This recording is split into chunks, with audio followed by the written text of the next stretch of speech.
everybody. Welcome to NextGen ProServ podcast where I bring on industry disruptors in the Certinia ecosystem. And I'm brought my friend Jim onto the podcast today. Hey, Jim, how's it going? Hey, good to see you. Great to see you too. Thanks for joining. Do you mind Thanks, introducing Molly. yourself for everybody on the podcast? Absolutely. So I'm Jim Smith. I'm the COO at Unaric Payments. So Unaric Payments is formerly Asperato. We are a payment ISV for Salesforce and a very strong partner of OpMentors and Certinia. Welcome to the podcast. We are so happy to be talking about International Services Week. Certinia launched like a really great partnership opportunity for businesses like ourselves. We're doing a really strategic position this year, focusing on the office of the CFO. And it's really nice alignment for FM Cloud and the existing Certinia-based customers. And so, in the spirit of knowledge sharing and NextGen ProServ is a way to give back to the younger generation of professional services consultants. You've had just an absolute fantastic career, and I'm so excited to dive in about how you got to Unaric and the role that you're in. But most importantly, our listeners are CFOs. So, do you want to chat a little bit about our strategic alignment this year and what you're focusing on at Unaric? Yeah, absolutely. So we've been like strategic payments partner of Certinia now for kind of I guess about 6 years. So we have like a joint developed kind of connector that enables the sort of payments features to kind of be embedded within the Certinia processes, like somewhat out of the box, right? So we've seen a lot of good traction across the Certinia customers over that time period. And I guess we're pretty excited to kind of work more closely and really double down on that. So uh, Molly, like a very tenacious character. You've been great to kind of help sort of kickstart that this year, and we're starting to work a lot more actually with the partnership team at Certinia to really understand help them understand more about us and help them understand more about the value that we can bring to the existing customers and new Certinia customers. So yeah, we've got a great partnership, but we definitely want to do more, and I think we can do more. So it's a focus of ours this year. Absolutely. Yeah, a lot of the CFOs and controllers in the room that I work with when we talk about quote to cash consulting with OpMentors, we're bringing you up. We're doing introductions when we're saying your FM cloud is maybe 5 years out of date. You need to do your Salesforce and Certinia upgrade to spring 2026. It's a really unique dotted line right now where if you are not at 26 or beyond, you will not be AI compatible for Agentforce and their new product called Veda. And so we're really excited to get our FM cloud customers that shining light that they need, upgrade, and then add in Unaric for payments. And that final piece of the puzzle actually is missed a lot of times when you do the original demo and the original go live planning. That last question is, are you collecting cash? Are you getting paid on time? And usually people just want to see the report, show me in Salesforce days outstanding and get the team kind of visibility. But the last Yeah. piece really is the efficiency side. So, I mean, that's pretty nice to have you guys at the table. Yeah, thank you. I mean, I guess from a CFO perspective, the conversations that we've been having this year are like kind of even like more advanced, right? So we kind of think the kind of order to cash piece is kind of table stakes, but there's still a lot of businesses that aren't able to kind of automate their payment processes.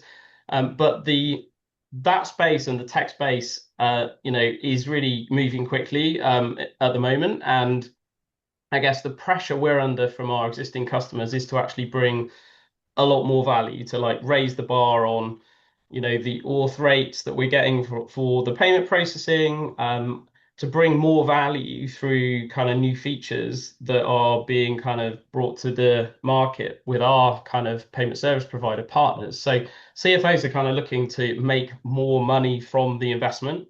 And that includes kind of features that we offer kind of from a from a Unaric payments perspective, but also like our payment service providers. So thinking specifically the likes of level two, level three kind of data that enables kind of cost savings on the business side, surcharging features.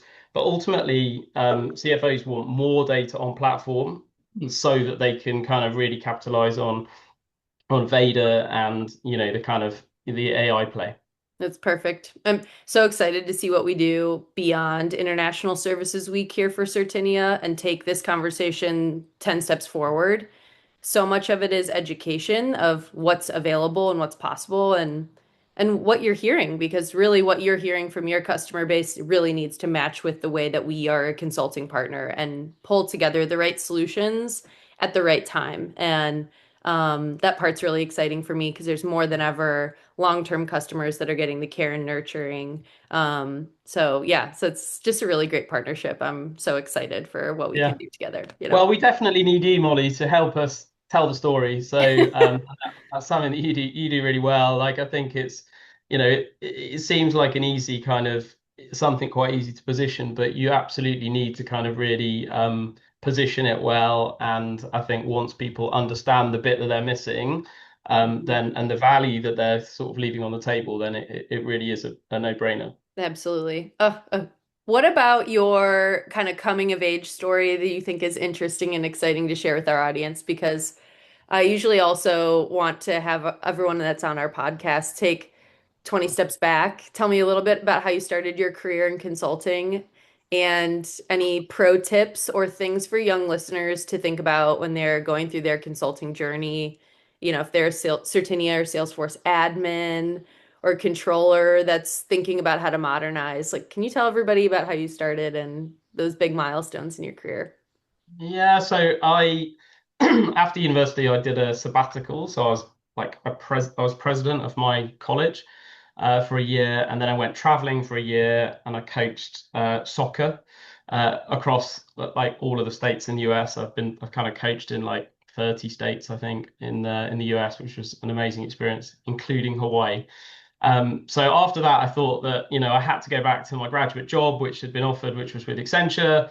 Um, I spent kind of 6 years at Accenture. It was an amazing experience. I honestly think that the sort of professional services industry does a great job of like really kind of embedding kind of good practices and behaviors and discipline and like lots of people that I've worked with, I kind of feel that they've had that benefit or they've had that sort of benefit from within another organization. But like I feel really strongly about how kind of positive that is to sort of set you up for success in your career. So yeah, I mean, I know like it's a massive time of change in the industry, but like I look back on my time at Accenture really positively, and I kind of use that as a springboard then to work kind of across mostly oil and gas clients independently for the most part within kind of transformation projects and kind of implementing new operating models across some of the big oil and gas companies,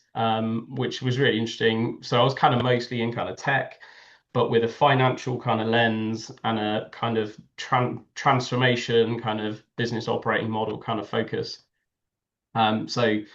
So yeah, that was I guess the kind of somewhat the early years, but actually kind of that takes up a big chunk of my career really. Mhm. So I've We're seeing people ask more questions too about when you work for the big consulting firms in the Salesforce ecosystem. Tell me about how you got started. What skills should I focus on that I maybe am not getting from a technical seat today? So the transformation projects, I think it's like the digital transformation with the dot-com boom and how we might have witnessed, a couple decades ago, now applying that to the AI wave.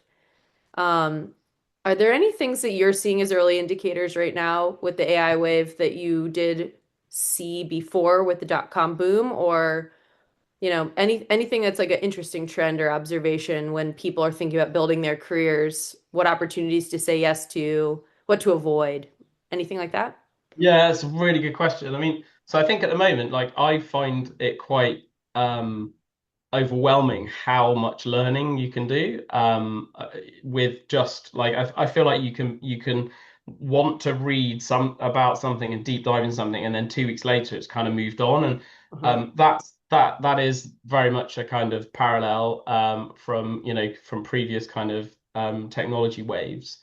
Um, I think kind of, the advice I would give if I would give any is that, during that period you kind of need to find good leaders that kind of help you learn, but also really learn from the people that you work with and that are not so good in certain areas, and try and like, because that's where you learn more, right? You kind of fill the gaps of the bit that you're good at naturally, it kind of comes easily, but the other kind of elements are harder to learn, right? So people doing them badly is often a good way to kind of highlight the fact that you've got a gap. But yeah, I mean, I think the the way I kind of try to behave is like is very naturally, like I'm exactly the same at home or in the office. That's, I think, good for the most part. It's how I am, so it's how it will stay.